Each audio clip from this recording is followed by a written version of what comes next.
Hello, rodeo fans. Welcome back to the Short Round Podcast, the official podcast of the Canadian Professional Rodeo Association. I'm your host, Wacey Anderson, once again joined by Clay Creasy. And Clay, I have to apologize to you and the rest of the fans. We did record episode 42 and a half, the second part of our CFR preview to follow up the Brady Whiteside interview.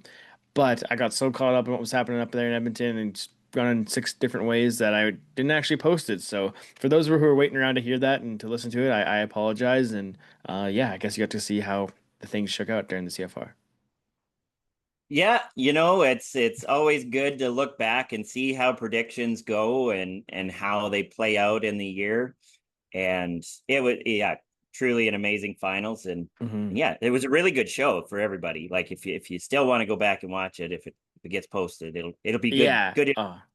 Yeah, it was good. It was good stuff. It was really good. I mean, like I guess we can go right into the CFR and the week overall. I mean, CFR 51 wasn't short of anything amazing. I mean, the rodeo competition was top notch. There was big moments. There was sad moments for some folks, but I mean, it was a hell of a week of rodeo up there in Edmonton, wasn't it?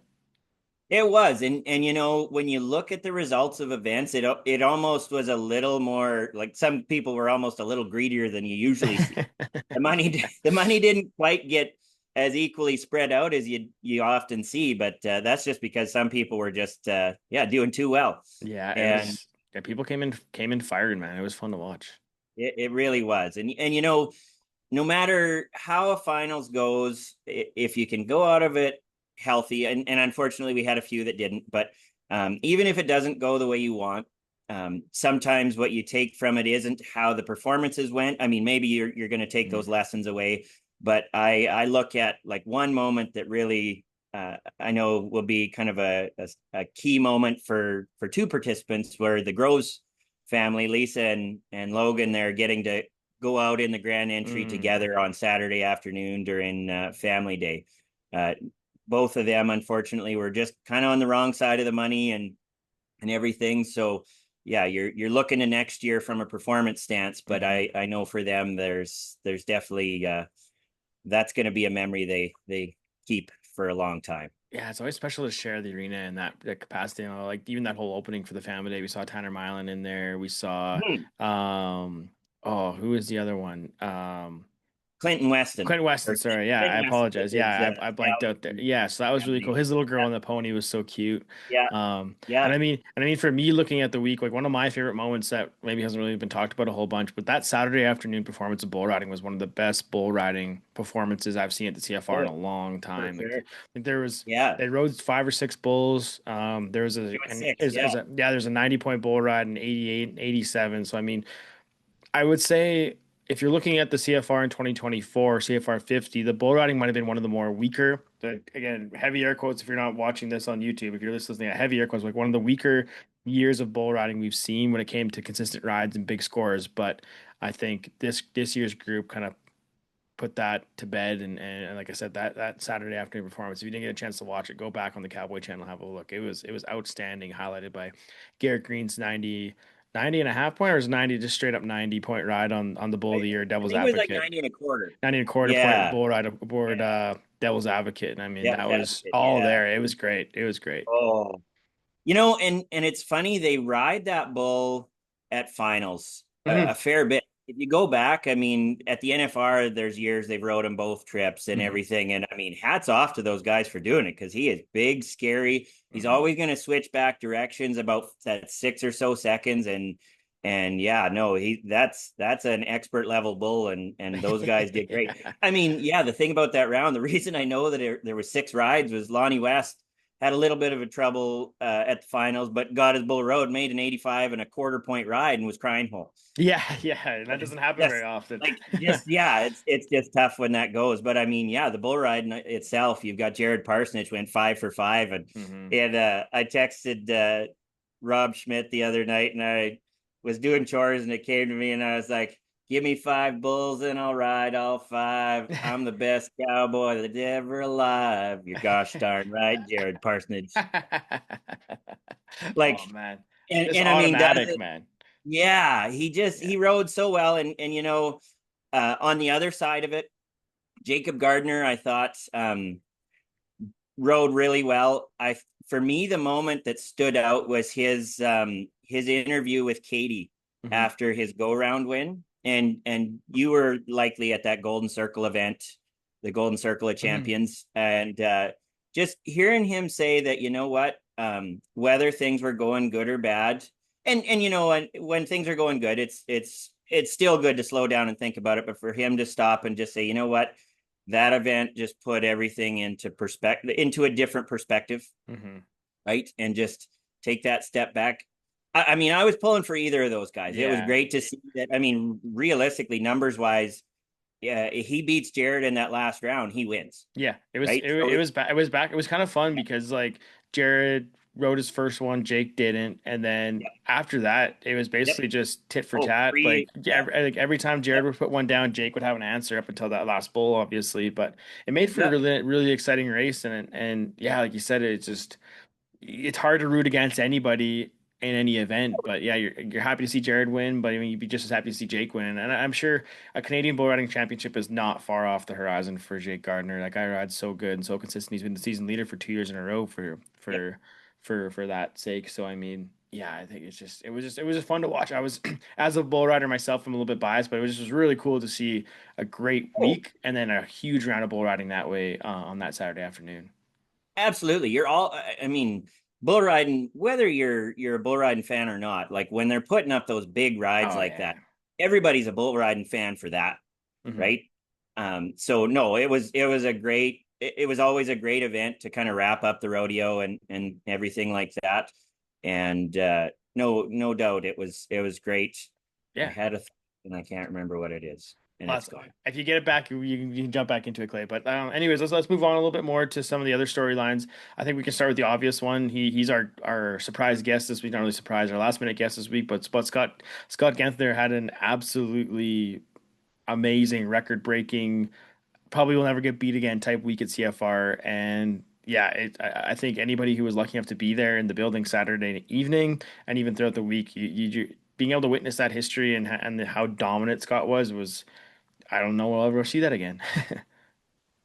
You know, I was fortunate. I'd kind of done some kind of local contestant recaps over the week, and was following obviously everything, especially Scott, Mhm. and put it together in a news article that came out yesterday. And you know, it seems like hyperbole to say it, but I mean that very well could be considered the greatest CFR performance that we'll ever Hmm. see. Hmm. I mean, how else do you call it that? And you know, it was discussions with Barb and everybody trying to figure out, like, I don't believe anybody when we had 6 rounds ever won all six. Right. It's very close, and there's been kind of a little bit of a gap in kind of keeping some of those CFR records up to date. I Hmm. do realize Dustin Flundra had one year where I think he won 4 rounds or and maybe split another. So there have been tremendous finals for contestants over the years. But I mean, yeah, that utter dominance of 5 for 5 is truly incredible. And you know, I caught up with David Schmidt before the Saturday afternoon perf, and that Hmm. steer that Scott won the round on Friday night, they were 9-7 on that steer the first night. Yeah. Yeah. and and so David had told me, he's like, we were just thinking, you know, I mean, he'll maybe place, and I mean, he just threw him out of the arena like every It's night. crazy. Yeah, it was So insane like to watch. yeah. Like it just like every round like you would I mean you expect Scott to do well, you expect Scott to win, but I mean at that rate like yeah, looking back at his times 3.7, 4.2, 3.6, Yep. 3.7, Yep. 3.6 like just absolute domination, just like automatic. Yep. Like there was no hiccups, no nothing. Like just automatic every time. You if you were betting on Play Alberta, I know some people maybe not known about that, but if you were betting, you probably could have won a lot of money off old Scott Oh moving yeah. through the week there. Yeah, it was pretty Yeah. impressive. Yeah. The parlay on winning all 5 rounds probably would have been a pretty good Oh one. my God, that'd have been Yeah. amazing. But yeah, But he ends up with $113,000, just over that on the season, which is a new single season record in the steer wrestling. And like you said, I don't think we'll ever see a CFR that dominant again in our lifetime, anyways. I wouldn't be a huge stretch to say Scott could do it again next year, just knowing the position that he's in and how good he is and everything that I know he's a kind of he says it in our interview this week. He considers himself a rodeo hobbyist, I guess. That's at this point. But it's like for somebody who does this as a hobby, he's still at that dominant form and can really compete with anybody. But it was just amazing to watch. Yes. I consider myself a rodeo Yeah, hobbyist. Like yeah. that's what I would consider myself. It is a good description for it. I don't travel near as much as he does. I Mhm. also make considerably less money being involved in the sport of rodeo than he does. Yes, he's an incredibly efficient hobbyist. Yeah, there you And go. you know, when you were talking about the dominance, I thought about like, do you ever see any of those pitching ninja videos where they'll do the overlay of a pitcher's like Oh no. several of their pitches at the same Okay. time? Hmm. I think if you were to put all five of Scott's runs over top of each other from when he nodded his head, like they would have been just like identical I almost. can't. And Yeah. especially those four runs that are 3-6, 3-6, 3-7, 3-7. Hmm. I think back to, and you know, for a lot of people, I think learning some of the details on the steer wrestling to watch for, a lot of it I've picked up from Luke Branchino watching the NFR. Hmm. And one of the biggest things I know he talks about is when you're bringing that nose around and finishing, trying to get that so that nose is going towards the chutes. And like Scotty nailed that every time, Hmm. right? Like that's just that one detail where getting it around so that they finish, those feet come out clean, you don't end up with the dog falls and the piles and everything like that. Yeah, it was textbook the whole way through. And yeah, that Saturday night, we were on our way home, but we had the iPad on the console. May or may not have had the driver watching it. I wasn't the driver, just saying. Our 8-year-old daughter was. No, just kidding. Also, but anyways, for me, the coolest thing was when Scotty jumped up, and you know, when Scott does well, you'll see him do that kind of that double fist pump Yeah. in the air, and you see kind of just that. It doesn't matter how old he is, how many kids he is. That's like that inner kid like excitement. It's Hmm. genuine, and to see all of those steer wrestlers walk up and just congratulate him and hug him and everything, and then the crowd all stand up and giving him an ovation. I mean, what better moment symbolic of the sport of rodeo can you get? Oh, it was great. It was, yeah, it kind of just summed everything up like a great week, dominant week. And then, yeah, to see it from a guy who doesn't really show his emotion a whole lot, to see him celebrate and understand what he just done, it's pretty awesome. And I guess we can't go without mentioning Tanner Milan's great horse, Eddie, that he was able to ride all week. That horse was dialed in. I know a lot of people had a lot of fun watching him come flying into the arena before setting up each run. That was pretty fun to watch. And I mean, yeah, I think it's goes without saying. Um, this momentum will definitely help him move into Vegas with a lot more confidence maybe than he's had in the past. And I'd be looking for Scott to make some big moves in the world standings just based off what he was able to do in Edmonton. For sure. No, like I mean, the steer wrestling is always just a wild card when you get into Vegas, anyways. Hmm. The one thing will be trying to get some practice. I mean, with the CFR being this much earlier, Hmm. um, is getting somewhere that matters. I haven't looked, and I that was one thing I'm sure he's going to the Maple Leaf Circuit Finals, Yes, yes. which will it's a great warm up Hmm. for a contestant like Scott to get down there. I mean, he won't get to ride Eddie. He'll likely ride his own horse there, just because I know how in the past, well, the kind of what was supposed to be the last NFR for Scott, part of some struggles came from the fact that Tyson had went to the Maple Leaf Circuit Finals and then had gotten strangles, and so Mm. they couldn't have him in Vegas. Right, right. Um, but yeah, no. Looking at it, he's got a sizable lead in the Maple Leaf Circuit Finals, so that means he's going to get to the NFR Open again next year, and he'll win that, and then he'll win Win Calgary Calgary and again. the NFR Open, and he won't even have to rodeo in September because if he wins them both in the same weekend, then he'll have it made. Yeah, it's crazy. Um, but It's yeah, not no, nonstop. Eddie, when he ran right into that Hazen box, I was just That's like, pure comedy. That's oh awesome. man. And I mean, I grew up getting to go rope at Darren Ziffley's arena. And some nights they would either calf rope and then team rope, or some Hmm. nights they'd steer wrestle and team rope. So some nights I'd go when it was steer wrestling night. And when you watch those steer wrestling horses, whether they're the green ones that they're just trying to make figure it out, or something Hmm. like Eddie, it's always a potential runaway. Like there's just Yeah. always a lack of control. Oh, yeah, that's fun, So man. Yeah, it was good. That steer wrestling was great. And again, hats off to Scott. That was a great performance to watch. And like I said, we might never see something like that again. It was amazing. But I would say if there is somebody else in this roster of CFR champions who could pull off the same sort of performance, it is the one and only Zeke Thurston, who walked out of Rogers Place with his sixth Canadian title in a row, per se, capping it off with a 91.5 point ride on Ward Mox's Squash Blossom Steely Dan for 91.5 points to win that final round. And I mean, there's not much left to say about Zeke and how dominant he's been up here. And I think he's only getting better somehow. I don't get it. Like he's become one of the veterans in the saddle bronc riding game, but I think everybody's still chasing him. And when it comes to looking at down in Vegas, like he is a legitimate threat to win another world title. It was just pure dominance watching him here over there in Edmonton. and you know, when you said you think he's only getting better, I thought about that, and I don't think his top end is getting better, but his just ability to maintain Hmm. the consistent performance on every single animal Hmm. is just remarkable, right? And I mean, when you're at the CFR, obviously you've got the best of the best horses and everything like that. And he didn't win every round, but I would say compared to last year's CFR, like he had three go rounds kind of spread out around two performances that honestly I thought they were almost a little hard on. Hmm. Hmm. He struggled a bit, Yeah. right? It didn't go perfect, but yeah, you could kind of say, oh, well, he had a little bit of trouble there, but it all worked out. Whereas this week, like there wasn't a wrinkle, there wasn't a questionable Nothing. No. spot there the whole way through. I mean, the consistency and I mean even got to kind of make up for maybe one of those bobbles last year by getting Yeah. Elvira again. Yeah. That And was that was it. I was gonna talk about that ride because he that horse isn't easy and he took it to that horse and like did not miss a lick. And I think that, like you said, really put a stamp on him, being like, hey, I'm not messing around here.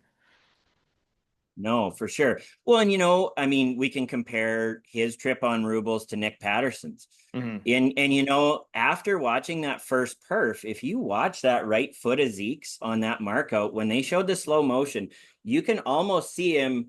He threw him there and they looked pretty good, but like he literally, you can see his foot like wiggle the crawl up just that like Yep.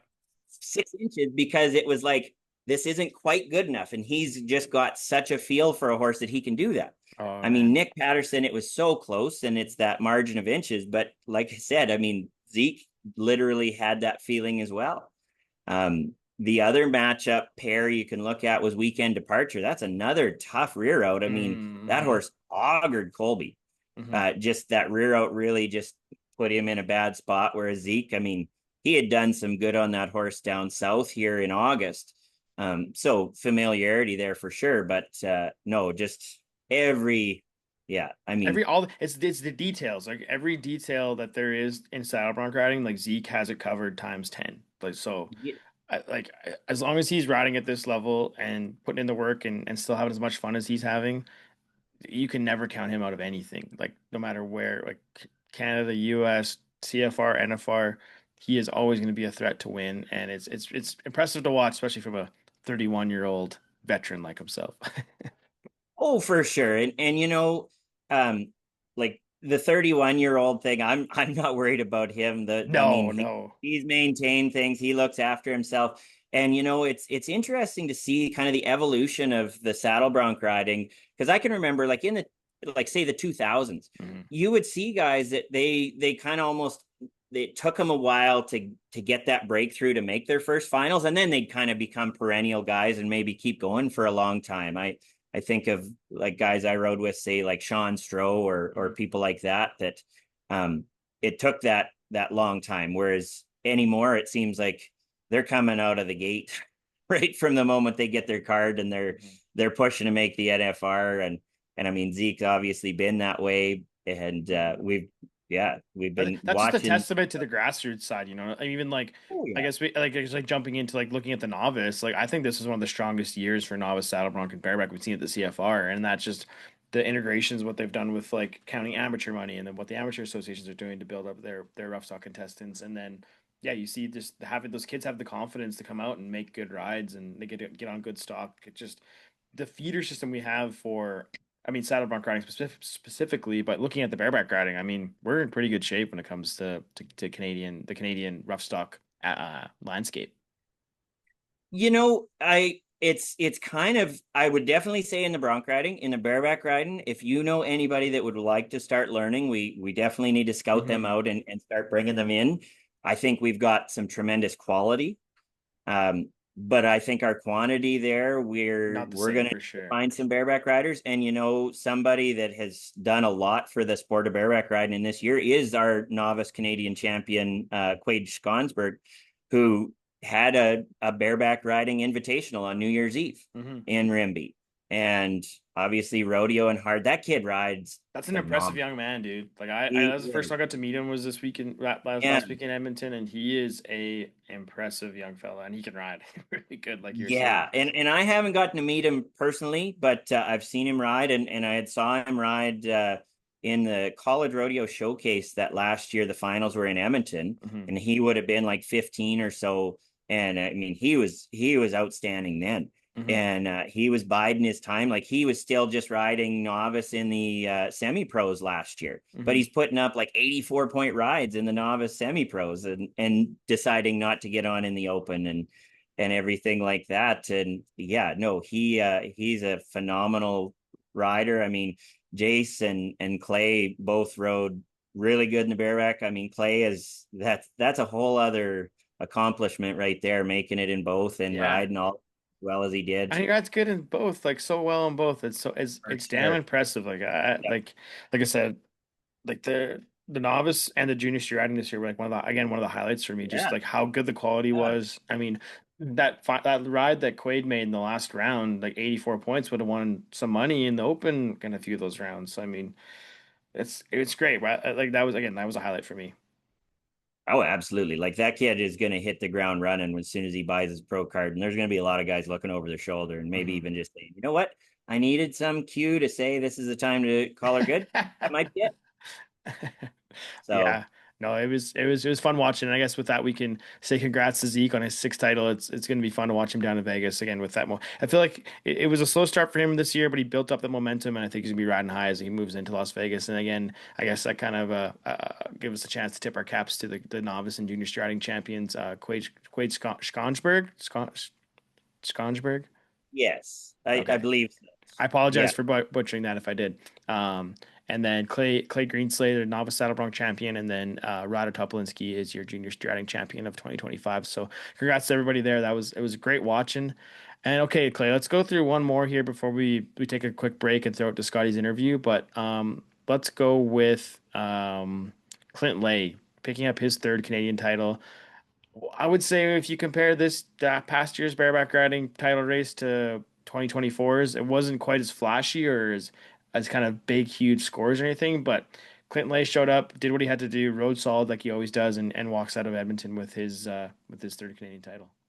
Absolutely. And I talked to his wife Cassidy before the finals, and this was his first year focusing entirely on Canada. Hmm. It's not that he went to every rodeo out there, No, but it was just every time he nodded his head this year, he was in the zone, right? hmm, You're not thinking about, okay, I'm making it from Cody, Wyoming to get to Pinoca and everything. And it showed. I mean, yeah, I think he had said, I saw an article saying like this year in Pinoca was the first year he'd really gotten a big hit in Pinoca after hmm, all these years. And he came in with over a go round lead into the finals, and he just really never gave an inch there. And no, Sam Peterson started off gangbusters. Like oh yeah, I was like, oh, like Clint's riding great, but I thought Sam was pushing hard, but that hot shot got him. yep, And that's a tough horse. that is a tough horse, Yeah. absolutely is. And then so kind of at that point, yeah, that was kind of and not to take anything away from his other competitors, it was just that was kind of the last push that we really saw there, and Clint was just able to carry on about his business. And Hmm.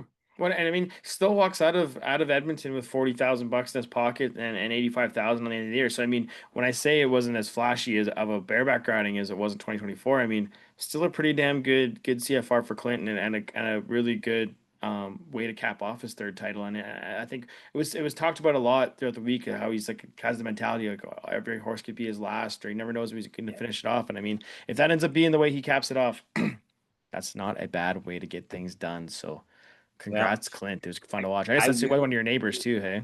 Yeah, I will say because I did reach out to him for that article I was doing. Um, he sent me a message that makes it seem like there will be a next year. Oh, I'm good.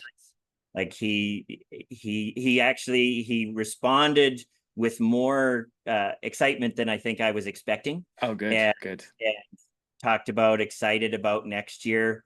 Um, Again, I don't see any reason for him to quit No, at no. this He's point. healthy. He's healthy. He's still a high-end competitor. Obviously, he's the best we got right now. So, I mean, Yeah, there's no yeah. reason for him to slow down if he doesn't want to. No, no. And you know what? There's with the season ending where it is, he's got time to go out bow hunting before the finals. He knocked down a wicked elk again Hmm. this year. Um, so I mean, if he were to quit, you wouldn't probably see him again because he would be in the bush somewhere. He is definitely a hunting fan for sure. But no, I don't think we've seen the end of Clint yet. I mean, people change their minds every day, but I'm grateful to think that yeah, there's more chances here. I think, I mean, I looked at it. He's won in the odd years here, the last 5 years. It's Hmm. 21, 23, 25. Kind of got a San Francisco Giants thing going on here right now, Yep. but no, I think he's in that spot where, yeah, like it's going to be hard for guys to wrestle that away from him. I mean, in 2024, Cody just did it on that reride on True Grit There you go. in round Yep. five, right? So that was definitely a battle. But I think with him focusing solely on Canada now, yeah, it's going to get harder It's for going to be tough somebody. to dethrone that guy, that's for sure. Yeah, 100%. So, all right, Clay, well, that kind of takes us through the first part of our CFR recap. Let's leave it there for now and we'll throw it to Scott Guenther and we'll be back right after this.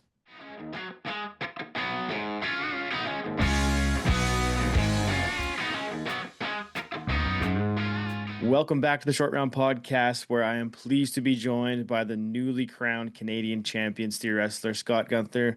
Man, what a week in Red Deer. I know we were just talking about it before we fired up here, but yeah, have you had much of a chance to let it all sink in after a big week in Edmonton? No, not really. I don't think it's really going to set in for a while. I mean, of course, you always want to win a Canadian championship and such, and I mean, it has been my fifth one, but they always still mean a lot to me. And this one was a little bit on the extreme side, I think, of how it went down. But yeah, it's been busy. Got home and started hauling bales and moving cows, so it hasn't really fully set in. I feel like every day sets in a little bit more. Mhm. Yeah, it was crazy to watch, man. I mean, I think watching that first round, watching you come out and win wasn't really a surprise to a lot of folks, and then it just kept on winning and winning and yeah, pulling together those 5 round wins. Like, was that? I know you always want to go in with confidence and wanting to win, but heading into that fifth and final round, were you kind of like, hey, I got a chance to sweep the whole CFR, or were you just kind of thinking about doing your job at the time? I mean, of course, I thought about it as I was going to the arena Yeah. that day. But I mean, at the end of the day, I just wanted to back in the box and do my job, and I wanted to try to finish it off, on a good note. I mean, I'd already kind of won Canada going into the final round, so I Hmm. knew that. So I wanted to make the best run I possibly could and kind of maybe show that I deserved to win Canada, not just got lucky and had a lead going in. But I mean, yeah, it was there in the back of my mind.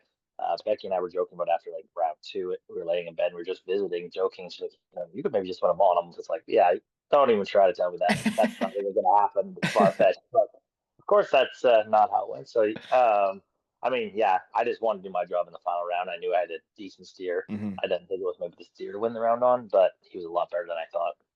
So what was that feeling like once you get up from throwing that steer down? And you're not a guy who shows a lot of emotion, but it was pretty cool to see you throw your fists up in the air and the congratulations you got from all the boys. But what was going through your mind after you got back up there? I mean, honestly, when I when I hit the ground and I caught steer and I threw him down and then I got up, I actually wasn't 100% sure I didn't break the barrier. Oh, I okay, knew I yeah. take those pass, but I couldn't hear the guys yelling. Usually you could hear, yeah, like you're out or whatever. I Hmm. couldn't hear it. It was so loud that arena erupted the moment I nodded my head. And the only reason I actually kind of fist pumped was excited was because I turned and Tanner Mountain was standing there fist pumping. And like that's probably the best, the best competitors you could ever have on your side.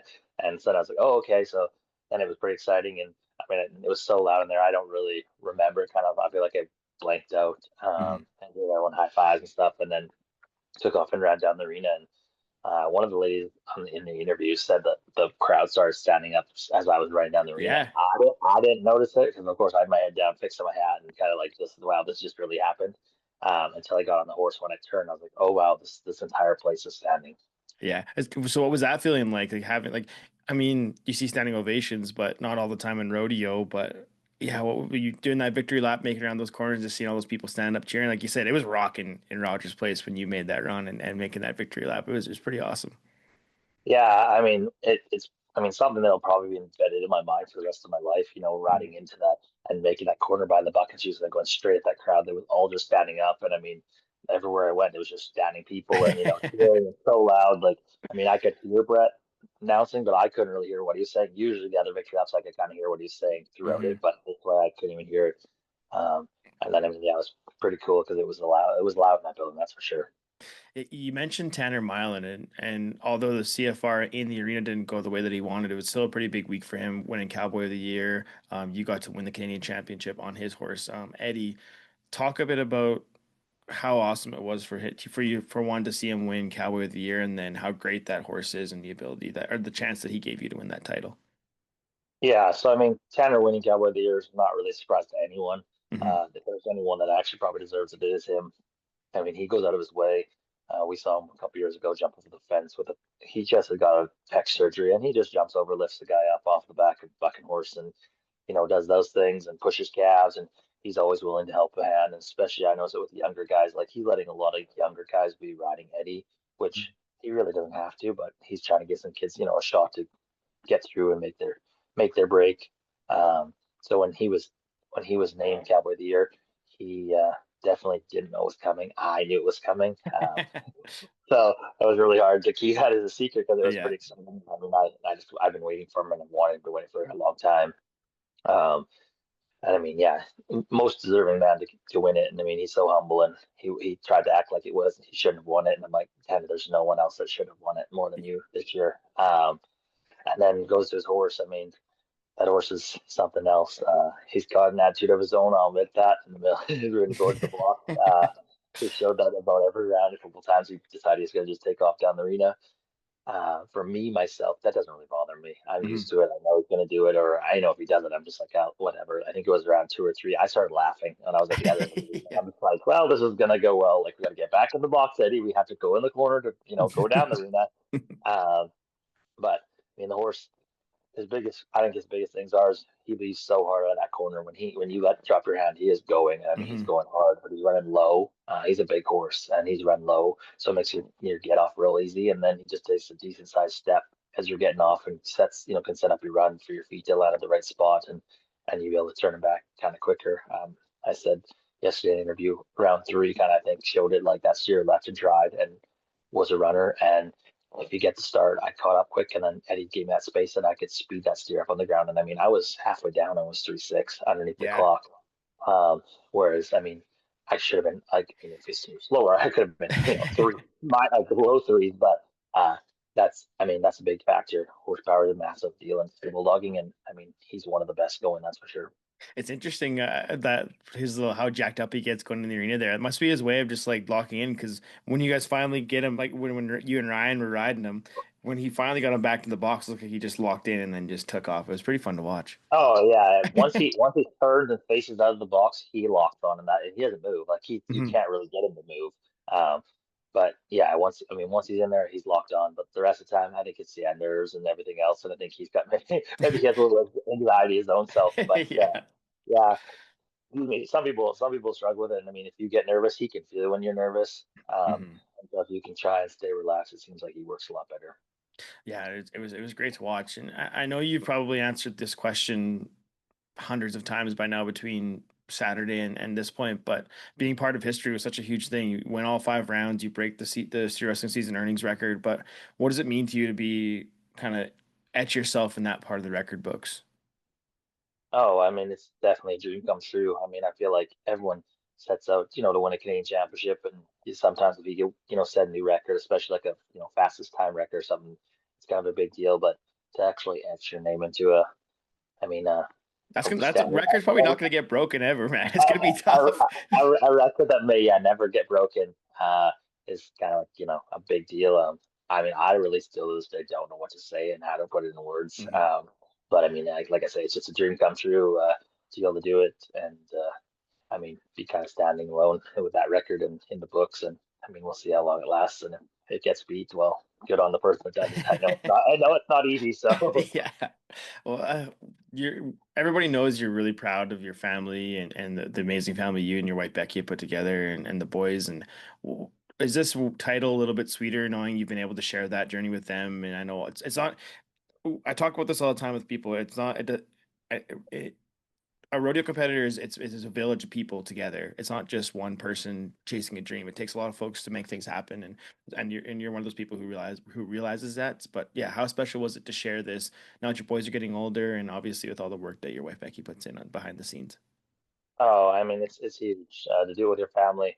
Actually, Zeke and I were talking about walking one day. We said, "Geez, it's a lot different rodeoing with family and kids. I mean, there's a lot more, a lot more time, a lot more things you got to manage." But I mean, yeah, I would not be able to do it without my family at home running the ranch, my sisters and their husbands and my dad. I mean, I do take a lot of vacation days, and I'm not home, and they run the ranch and keep it very, very afloat and doing very well. And then Becky's at home and she works a job and has, kids going to school and daycare and activities. And I mean, somehow she managed to keep all that going and our place afloat. Sometimes don't look at her house; it could be a mess. We don't tell her that. But yeah, I mean, getting to have her and the boys there is, I mean, it's a dream come true. I never thought I'd rodeo with my kids or my family, Mhm. and now to have them, it's pretty outstanding. Especially Quaid's been, I mean, he's been at what 4 or 5 of the Canadian champions actually, so Mhm. it's pretty cool to have him there, and he's starting to really realize, and we're just making sense of it now, and Tice doesn't really know, but he thinks it's pretty cool. I mean, and yeah, it's cool to have the kids and they get to see it, and hopefully they, you know, get to dream of doing what I get to do. Yeah, it's awesome, man. It's cool it's funny to see now like the generation like Zeke and Jared Parsonage and what you're doing, and you see like even Dawson Hay just like sharing this journey with your family has got to be such a special thing, and it's really cool to see. And even for you too, like you're not rodeoing like full time maybe as we talked about forever, but uh, being able to do it up here in Canada, and even talking about the money side of things, like I think you finished with just over 111,000 on the season after the CFR earnings are factored in. But what does it mean to you to be able to make that kind of living rodeoing in Canada, like focusing all your time and attention there? Oh, I mean, it's huge. I always say rodeo's just my hobby, Yeah, yeah, glorified hobby is what I call it. But I mean, when you can win that much money in Canada alone, it makes it a pretty good living. I mean, yes, it's not all free and it's not all money. There's definitely I got paid my yeah, money and everything like that, but it definitely helps. So it's some extra cash along the way. Um, I mean, I think we have to give it out to the road community in Canada and they got people behind them at the finals. And I mean, the CBS Controls definitely was a major sponsor in the bulldogging, which without him, the rodeo would be a very struggle. I won't lie. Um, but yeah, I think we just got to be happy and proud of that Canada's slowly getting more and more money and more rodeos, and the committees are bearing down and finding more money.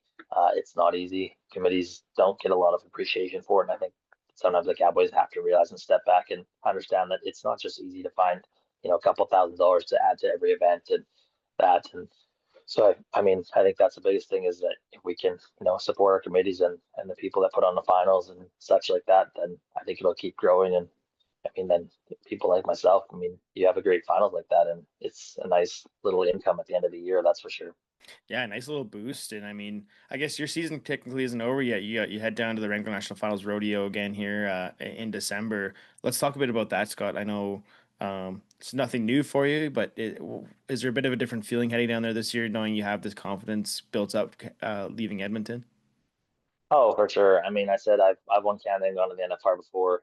I didn't really have that much. I guess I didn't feel that confident. I mean, I felt confident, but not as confident as I do now. Just solely because of what I did at CFR Hmm. and a lot of guys have gone there and I've won Canada, but I've maybe won Canada because I've not enough money in the year to Yeah. save my finals because my finals are never very good. Sorry, we uh we joked. I said Edmonton. I've never won a Canadian championship in Edmonton. Never. I've Hmm. always won horrible finals. So I finally broke that record. But I mean, I think yeah, going to Vegas, it'll be a boost and some confidence. Eddie was working awesome, and that's what I'm going to ride down there. And I mean, that's real helpful. I feel like there's a lot of confidence goes with it. And yeah, just try to stay focused and keep mentally strong to go there. Well, Scott, I know you got to get back to work and get things ready to head down to Vegas, but I really appreciate you taking the time and just want to say congratulations again, man. It was so much fun watching you, and it'll be great to watch you down in Vegas. I'm sure you're gonna kick some ass while you're down there. All right, thank you for having me. All right, that is Scott Guenther. We'll be right back with the short round after this.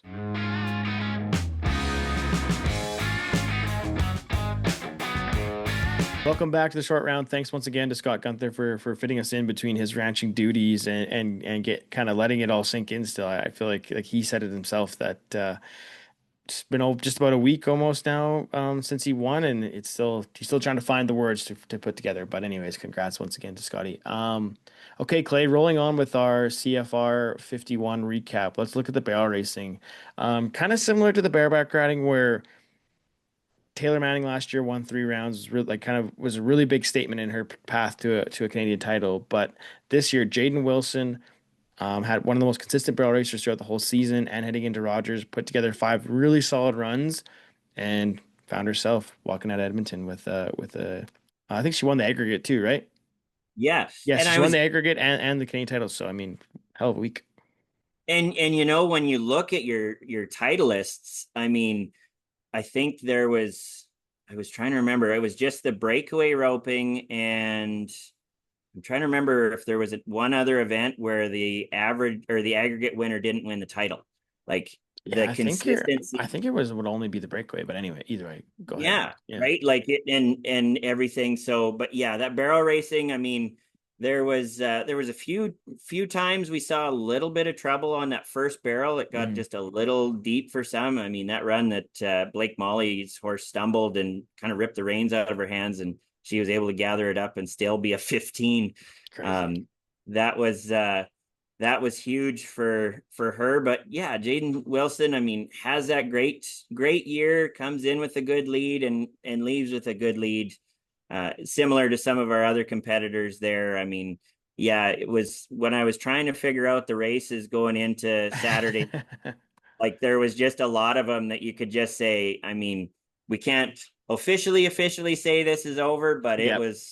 it was pretty much solid and wrapped up there before round 5.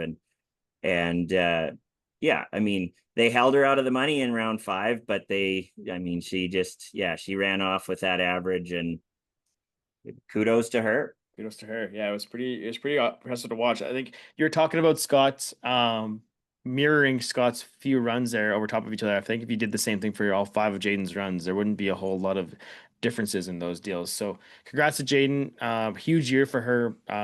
Canadian CFR aggregate title, Canadian championship, year-end award, and horse of the year. So I mean that's kind of a clean sweep across the board when it comes to barrel racing awards in Canada. So hell of a season. It was fun to watch. I guess keeping with the ladies theme, we moved to the breakaway roping. Um, Again, maybe not the flashiest event of the CFR, but Brady Whiteside was able to rope just enough to keep her #1 spot and walk away with her first Canadian breakaway roping title and win enough to win her third consecutive Canadian women's all-around titles. So heck of a week for Brady up there in Edmonton. You bet. And that one was that was kind of the first event when I was trying to do those calculations where, yeah, there was definitely Hmm. a competition there, right? And but when you're coming in at the top, somebody's got to beat you to get it Hmm. done. And unfortunately, a few of those top competitors had a tough last round. It was yeah, as you mentioned, kind of we saw a little bit of struggle throughout the week for a lot of competitors. I mean, quite a few rounds where half of them or even more were missing. Hmm. Hmm. So it's definitely, I know a lot of them got some things that they'll want to go home to sort out, but that's the thing about rodeo. You got Yeah. next year, and that Maple Leaf Circuit Finals to finish the year off with. Yeah, definitely. There's still a lot of opportunities for redemption, I guess. And I know I'm probably not I'm probably not too so out of place saying it. It was kind of interesting to go from that huge moment with Scott and steer wrestling to maybe one of the most lackluster performances of breakaway roping we've seen. But we all know that the breakaway ropers will be back and stronger than ever. And again, it just kind of credits a credit to Brady and the amazing season she had. Like having that number one back number, it means a lot. Like you say, someone has to come in and beat you as a number one, and she did enough to hold on to it. So, big congratulations to Brady on her first Canadian breakaway roping title. Okay, let's go to the tie down roping. This is one you kind of called your shot early in the year. I haven't had a chance to go back and pull the clip, but when we were doing our 2025 predictions, you picked Kyle Lucas to walk out of Rogers Place with his first Canadian title and qualify for the NFR. I think that was the two part of your bowl predictions. So you were able to. That was a great shot call by you, Clay. And yeah, Kyle had a great week. And when I think back on it, I don't think you gave me like any time to really think on it. I did, and I said or.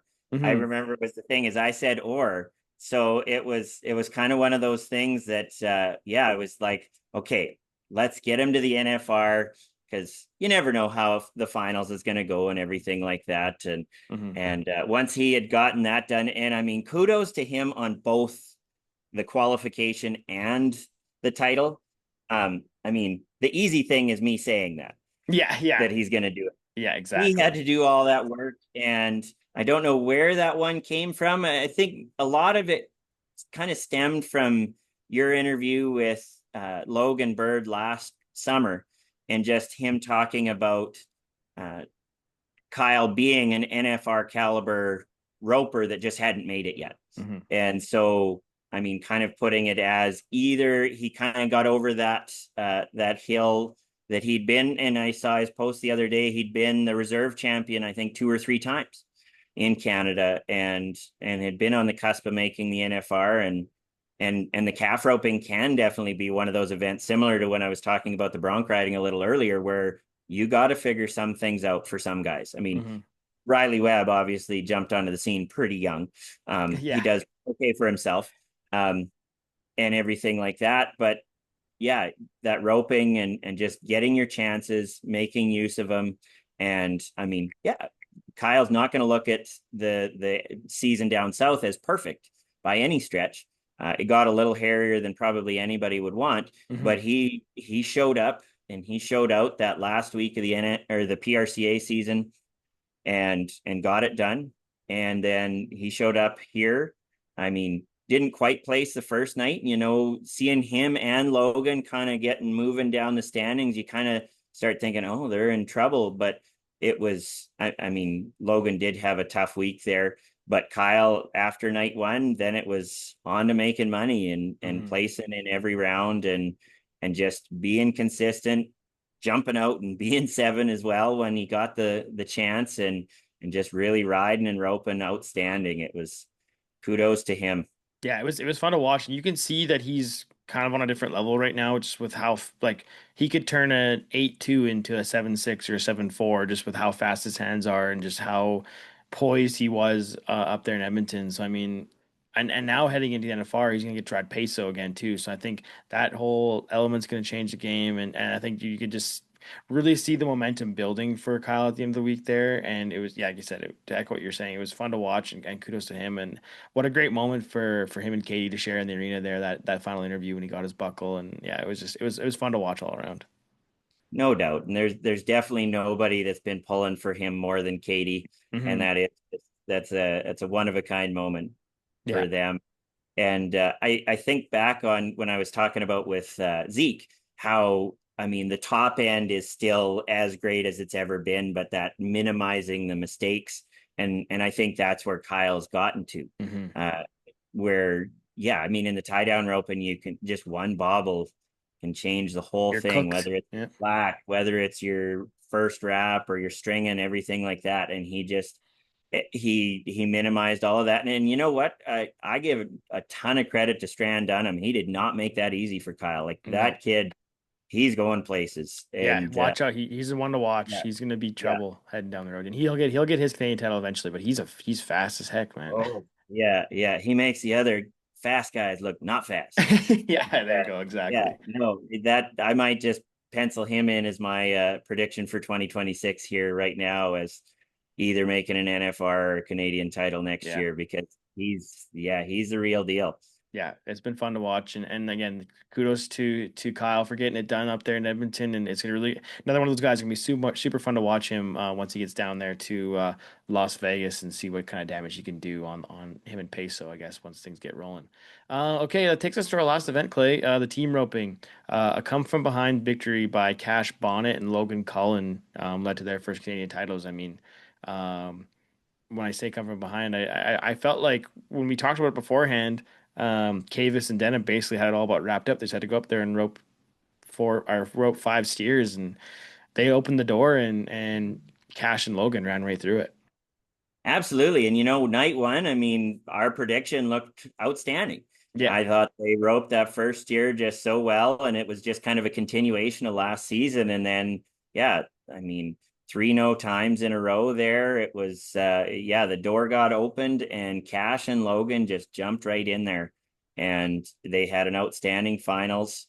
And despite missing that last year, yeah, they had it in the bag pretty much. Because of their position in the aggregate Hmm. Hmm. and everything like that. And the interesting thing about the breakaway roping and the team roping, and it's similar to the bull riding, is one miss or one buck off in those doesn't quite have the impact on the aggregate as it does in the saddle bronc riding, where you saw Nick Patterson miss a horse out, or Hmm. Hmm. the tie down roping, or a lot of those, even the steer riding. Geez, it was four kids that rode all their steers. There you go. But yeah, so in the team roping, I mean, that last miss, they still ended up winning the aggregate, Yeah. and still did it. Yeah, it was. But I didn't even talk about Cavis and Denham. Like they still had a shot. Like it was an oh, absolutely, outside shot, but they went down yeah, there through down a 4 second flat run, and it wasn't completely over until the no, numbers were officially crunched. But it's just yeah. yeah, it just goes to show like how like finishing strong and like how if there's a creak in the door, you got to find a way through it. Oh, no doubt. And it was, if they'd have got something done Saturday afternoon as well, like, yeah, It's they over. absolutely could have still run away with that one, Mm. and everything like that. But it was that Saturday night or Saturday afternoon perf team rope, and just like it started out, you had your teams that had roped all their steers. The first two teams, they roped, made good runs, and then all of a sudden the wheels just kind of fell off, and it was just like, holy, like these guys, okay, they get their steer knocked down, suddenly they're in the race and they missed. And I mean, it was just like, holy cow, yeah. I was running back and forth, and I sat down, and I was like, what does this look like for us now? And it was a real game changer, because yeah, there was quite a few teams that had their three steers down, Hmm. and good sets of three steers, and then missed on Saturday afternoon, still kind of were in the race coming into Saturday night, or at least to push for the aggregate title, and it had another miss. So yeah, that event, it was, yeah, it was kind of all over the place. And yeah, our top end guys, we kind of saw some misses in a row on at the end of the race, other than Cavis and Denham. But Yeah. yeah, still, I would say that event had probably as much drama as anything. Yeah, definitely. Yeah, it was up and down the whole way through, and I think looking at say Cavis and Denham, that's a good way for them to like have some confidence going into the new year, and hopefully they can have some extra motivation to get it done when it comes to CFR 52. But nothing to take away from Logan and Cash. Like that's a huge accomplishment, and Cash has been a season leader before. Logan he's been a talented guy going down the road for a while now. So to see them get it done and step up when they needed to, it was fun watching the old team roping.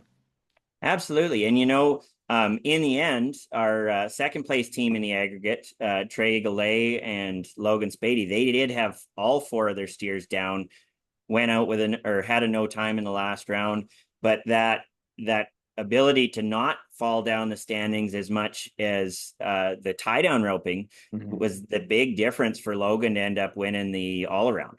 Right. Because Right. both him and Riley Wakefield missed in the last round. And that was one event I was trying to rush, didn't quite get a good feel for how the final round would play into that one. And yeah, seeing both of them miss, it's like, oh, well, Riley was leading this. He's obviously going to leave leading this.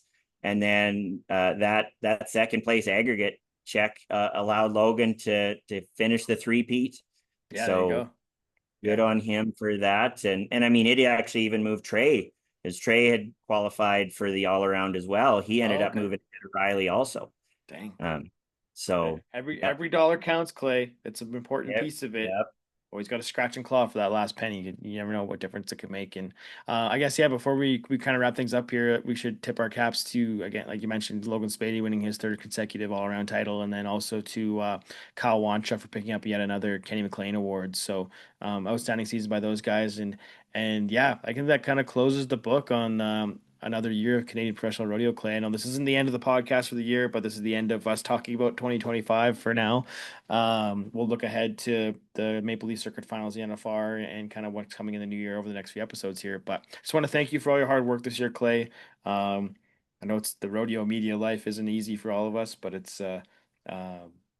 takes people like you to kind of help move it along and get the stories out there. So I appreciate everything you do. And again, yeah, thanks for jumping on these with me, and then thanks for all the writing you've done for us over the past season. So it's been fun to watch. Oh, it's been, I mean, I think fitting this in is difficult in my day-to-day life and everything, but it's something I enjoy, and it's always great to, yeah, kind of just have that inside scoop on the storylines and things that are going on in professional rodeo. And I got to thank you for giving me this opportunity to be a part of this and putting this all together. And I mean, the footage you put out definitely is putting a lot of eyes on the sport of rodeo and everything like that. I mean, you're to me, as much as I enjoy the writing and everything, I think that yeah, the social media game, the video footage is really where our sport gets that publicity. And yeah, for people like you, for Mang, for Hanging Horses, and all of those, the videography is just taking our sport to a whole nother level. I give credit to all of our photographers that are getting those unique perspectives as well. Just any coverage of the sport that people can be doing is great. And I mean, we're so fortunate to have a lot of other people that are really knocking it out of the park in the rodeo social media game. I mean, you're with Walker Ballon and the Around the Saddlehorn team, Cassie Hossauer and her crew with all of that. Like it's a great time to be involved. And I mean, I give anybody that wants to get involved, I mean, just ask somebody. That's all I've done. I mean, nobody's really wanting to turn away good help. And if you just try to be a good help to the sport, I think rodeo's always needing that. Yeah, like you say, it's good to get more eyes on it and help grow it, and I think that's what's going to help move the needle as we move forward here. And yeah, again, thanks, Clay. It's been fun this year, and like I said, we'll be back with some more short round as we move through the fall and winter here. But let's leave it there, and we'll catch everybody all on the next one. Yeah, I'm just hoping that the next time we get together, we're sitting here going, "Woo, Jays!" Oh my God, yeah, Right? yeah. We can't go without saying, man. Playoff baseball. Can't beat it. Oh. We had some friends text us this morning or last night. Tickets went on sale for the first couple games this morning, and asking if we were interested in going, because I guess game one's on Sunday and then game two's Monday. But I'm burnt out from being on the road, so we didn't jump in on this time. But it's gonna be fun, man. It's fun. Kind of like when the Raptors won their title, having a whole Oh, country rooting for one team. As long as it's not the Oilers, I'm very happy. So it's going to be good. Hopefully, we get to talk about that here soon. So, again, anyways, thanks, Clay. We're going to wrap it up there, and yeah, we'll catch everybody on the next episode. And yeah, have a good one.